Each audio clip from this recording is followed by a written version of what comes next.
అరవై ఏళ్ళ కింద చచ్చిపోయిన నెహ్రూ ఎందుకు వచ్చిండే చెప్పండి. ఇవాళ శ్యామ్ చెప్పే మాటకి ఒక దానికి 60 ఏళ్ళ కింద చచ్చిపోయిన నెహ్రూని ఎందుకు తీసుకొస్తుంది ముండా?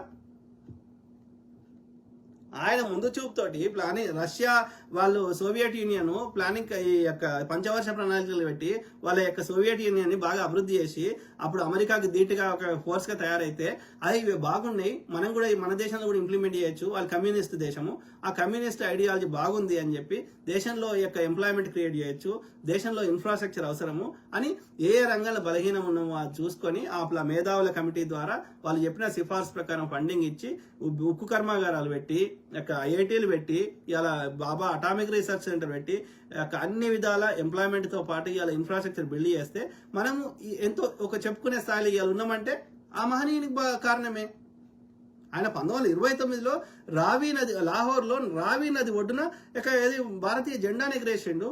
ఆయన చదువుకున్నది న్యాయవాది వృత్తిగా చదువుకొని అఫీషియల్ గా ఆయన సర్టిఫికేట్ తీసుకున్నా గానీ ఆయన న్యాయవాద వృత్తి ప్రాక్టీస్ చేయలేదు. దేశ స్వతంత్రం కోసమే ఆయన జీవితాన్ని అర్పించిండు. అట్లాంటి మహనీయుని 9 ఏళ్ళు జైలు జీవితం గడిపిండు. ఆ యొక్క మహారాష్ట్రలో ఉంటది అహ్మదాబాద్ నగర్ లో ఆడ జైల్లో ఆయన గడిపింది అంతా ఉంటది ఇప్పటికీ. సో అట్లాంటి మహనీయుని పట్టుకొని నువ్వు ఒక స్వతంత్రం గురించి పోరాటం చేయాలి. ఆయన రాసిన పుస్తకం బిడ్డకి ఎవడన్నా జైల్లో కూర్చోండి బిడ్డకి లెటర్ రాస్తే ఏం రాస్తారు? పంచుకున్న బిడ్డకి ఇట్లా రాస్తారు కదా. ఇందిరాగాంధీ గారికి, ఇందిరా ప్రియదర్శిని గారికి ఏం రాసిండు ఆ లెటర్లలో? అదొక పుస్తకం ప్రచురించారు. ఏమున్నాయి అలా? వరల్డ్ హిస్టరీ, ప్రపంచ చరిత్ర గురించి ఆయన పుస్తకం, ఆయన బిడ్డకి లెటర్ రాస్తాడు. ఆ లెటర్లు అన్ని కలిపి అలా ఒక పుస్తకం ప్రింట్ చేసి రాదు. అర్థమైందా? ఆయన డిస్కవరీ ఆఫ్ ఇండియా అని భారతదేశ చరిత్ర గురించి ఆయన ఒక పేద పుస్తకం రాసిండు. అది చదివి అలా ఒక పేజీ అర్థం చేసుకున్నా నేను గుండు కొట్టించుకుంటా. ఏది మోడీ కానీ మాధవలత కానీ. మీకు ఆయన కాలి కొన గోటి ధూళికి కూడా సరిపోరు. సింగపూర్ ప్రధానమంత్రి ఆయన మెచ్చుకుంటే వీళ్ళ కళ్ళు ఎడబెట్టుకోవాలని అర్థమైతే, తలకాయ ఎడబెట్టుకోవాలని అర్థమైతే లేదు. ఐక్యరాజ్య సమితి ఏర్పడడంలో కీలక పాత్ర పోషించింది మన నెహ్రూ గారు, పండిత్ జవహర్లాల్ నెహ్రూ గారు. ఆయనకు అమెరికాలైనా, రష్యాలైనా, ప్రపంచ దేశాలు, ఆఫ్రికా దేశాలైనా, ప్రపంచంలో ఎక్కడైనా ఇప్పటికీ, అప్పుడు కాదు ఇప్పటికీ నెహ్రూ గారిని గుర్తుపడతారు. ఎందుకని ఆయన థాట్ ప్రాసెస్ అడ్వాన్స్డ్, ఆయన కమ్యూనికేషన్ స్కిల్స్, ఆయన లీడర్షిప్ క్వాలిటీస్. కాబట్టి ఆయన ప్రపంచానికి ఆయన కాంట్రిబ్యూషన్ ఆయన ఉంది. కాబట్టి ఈ యొక్క రెండు బ్లాకులు ఏర్పడి సోవియట్ యూనియన్, అమెరికా 2 బ్లాకులు ఏర్పడి కొట్లాడుతుంటే మాకు ఇప్పుడే స్వతంత్రం వచ్చిన దేశాలము, మేము ఏ దిక్కు పోము, మా న్యూట్రల్గా ఉంటాము, మాది అలీన విధానం అని చెప్పి అప్పుడే బ్రిటన్ నుంచి స్వతంత్రం వచ్చిన దేశాలని కలిపి వాటిని అన్నింటినీ ఏమో దేశాలు అంటారు వాటిని. ఓకే, సో వాటిని అన్నింటినీ కలిపి ఆ విధంగా ఈ ఐక్యరాజ్య సమితి కాన్సెప్ట్ ఏర్పడి అట్లనే ఆ యొక్క అన్ని దేశాలు కలిపి మేము అభివృద్ధి తప్ప మేము ఏ సైడ్ తీసుకోలే. అంత దేశం కోసం తన జీవితాన్ని అర్పిస్తే ఆయన కాలి కొనగోడి సరిపోని ముండ కొడుకులు వచ్చేసి పొద్దుగా లేస్తే తింటాడు. ఏం పాపం చేసినారు నెహ్రూ? ఏం దోసుకొని తిన్నాడు.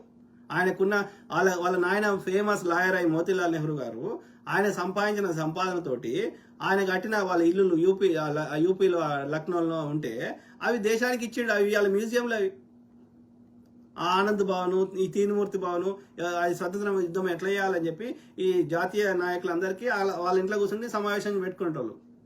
అవి దేశానికి ఏది జాతీయం చేస్తే ఇలా మ్యూజియంలు ఉన్నాయి. ఎత్తుకపోయినాడు మొత్తం దేశ సంపద తీసుకుని అదాని లాంటి ఇచ్చినాడు నెహ్రూ గారు. దొంగ ముండా, పొద్దుగా లేస్తే బురదాలుడు. జాగ్రత్తగా ఉండండి, అట్లా చేస్తేనే రాజ్యాలు నిలబడతాయి అనుకుంటున్నారు వాళ్ళు. ఆడున్నాయే రాజులు వీకిరు, రాజ్యాలు పోయినా ఏం లేవు. ఓకే, ప్రజాస్వామ్యంలో ప్రజాప్రతినిధులు ఉంటారు, 5 ఏళ్ళు జీతగాలు ఉంటారు. ఈ జీతగా నచ్చకపోతే ఇంకో జీతగానే అనుకుంటారు. రాజులు లేవు, రాజ్యాలు లేవు. బంద్ చేయి, నీ నోరు బంద్ చేయి. అందరం కలిసిమెలిసి ఉంటాం, ఇక్కడే బరాబర్ ఉంటాం, కలిసిమెలిసి ఉంటాం. నీ బీజేపీ పాలిత రాష్ట్రంలో కలిసిమెలిసి ఉండకుండా చెప్తారు. గడపోయి కొట్లాడిపో నీ దమ్ముంటే. హిందువుల ఇల్లు కూడా పడుతుర్రు, కొట్లాడిపోడపోయి దొంగముండ. తెలంగాణ తెలుగు వాళ్ళము రాజస్థాన్ లో బతుకుతాం, గుజరాత్ లో ఏడ బతకనిస్తుర్రు తెలుగు వాళ్ళని? ఆంధ్రప్రదేశ్ నే బతకనిస్తలేరు. మా తెలంగాణ ఆంధ్రాలో ఏదైనా వ్యాపారం పెట్టుకుని బతకనిస్తారే? లేకపోతే నీ బీజేపీ పాలిత రాష్ట్రం బతకనిస్తారా మా వాళ్ళని? పిట్ట కథలు చెప్తావు దొంగమ్మండ. That's it. जय बोलो भारत माता की जय. क्योंकि बात ये है कि आज तेलंगाना में जो एकता बनी थी पूरे भारत के जो जितने भी हमारे हिंदू भाई हैं वो आज तेलंगाना में एक छोटा सा भारत बनकर बड़े ही स्नेह भाव से जी रहे हैं. आज नहीं सदियों से जी रहा है तेलंगाना में. हम जानते हैं कि जो गुजरात से हैं, जो राजस्थान से हैं, ये सारे हिंदू भाई यहाँ पर गौ संरक्षण करते हैं. क्यों गो संरक्षण ఎందుకు చేస్తారు? ఈ మిగతా సంరక్షణ ఎందుకు చేయరు? శూద్రుల సంరక్షణ చేయర్రి, బర్రెల సంరక్షణ చేయర్రి, గేదెల సంరక్షణ చేయర్రి. నీ ఆర్యని గోర సంరక్షణ మాత్రమే ఎందుకు చేస్తారు రమణ కొడుకులు? बस्ती में ये गौ संरक्षण ही नहीं, कहीं मंदिरों को ये अपना निधि भी देते हैं. और ये हमारे हिंदू भाई वो है जो उत्तर भारत से आए हुए हैं, जो माता रानी का जो इतने बड़े बड़े त्योहार होते हैं साल भर में कई लोग इकट्ठा मिलकर ఒక్కడు చేయడు. ఒక్క మా తెలంగాణ సంబంధించిన ఎల్లమ్మ పండుగ ఓడి చేయడు, బోనాల పండుగ ఓడి చేయడు. వాంది మన మీద రుదుతాడు తప్ప మనది ఏది వాంది అనుకోడు. మళ్ళీ ఇది వచ్చేసి పిచ్చి కథలు చెప్తుంది. और ये सब श्रेय जाता है भाजपा को. अब चंद ऐसे कम्युनिस्ट और लेफ्टिस्ट जो कांग्रेस में है, అన్ని అబద్ధాలు, అన్ని పచ్చి అబద్ధాలు. మళ్ళీ కమ్యూనిస్ట్ ని కాంగ్రెస్ ని కలుపుతుంది. దానికి ఏం మాట్లాడుతుందో దానికి తెలియదు. कांग्रेस में तो पूरे वही लोग भर पड़े हुए हैं.